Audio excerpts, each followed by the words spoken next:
പഹൽഗാം. യാത്രകളെ പ്രണയിക്കുവാൻ കാരണമായ യാത്രകളിൽ എടുത്തു പറയേണ്ടത് ഞങ്ങളുടെ കാശ്മീർ യാത്രയാണ്. ഭൂമിയിലെ സ്വർഗം എന്ന വിശേഷണമുള്ള കാശ്മീർ, അതിന് പ്രധാന കാരണം പഹൽഗാമാണ്.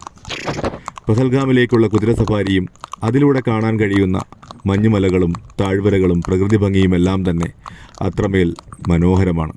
എന്നാൽ വാർത്തകളിൽ നിറഞ്ഞു നിൽക്കുന്ന വെടിയൊച്ചകളും നിലവിളികളുമെല്ലാം കാണുമ്പോൾ ഇതേ വഴികളിലൂടെയാണല്ലോ ഞങ്ങളും സഞ്ചരിച്ചതെന്ന് ഓർത്തുപോകുന്നു. അതുകൊണ്ട് തന്നെ അവിടെ മരണം മുന്നിൽ കാണുന്ന നിഷ്കളങ്കരായ മനുഷ്യരുടെ മനസ്സിലുണ്ടാകുന്ന വ്യാകുലതയുടെ വ്യാപ്തി എത്രമാത്രം വലുതാണ് എന്ന് വ്യക്തമായി അറിയാം.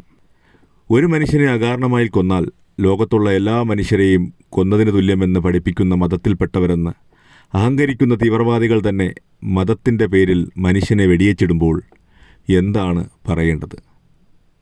കാശ്മീരിലേക്ക് ഒരിക്കൽ കൂടി പോകണമെന്നുണ്ട്.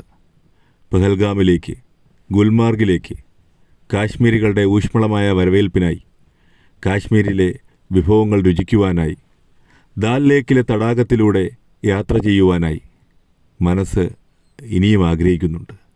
എന്നാൽ അതിനുള്ള ധൈര്യം അത് ഉണ്ടാകുമോ എന്തോ.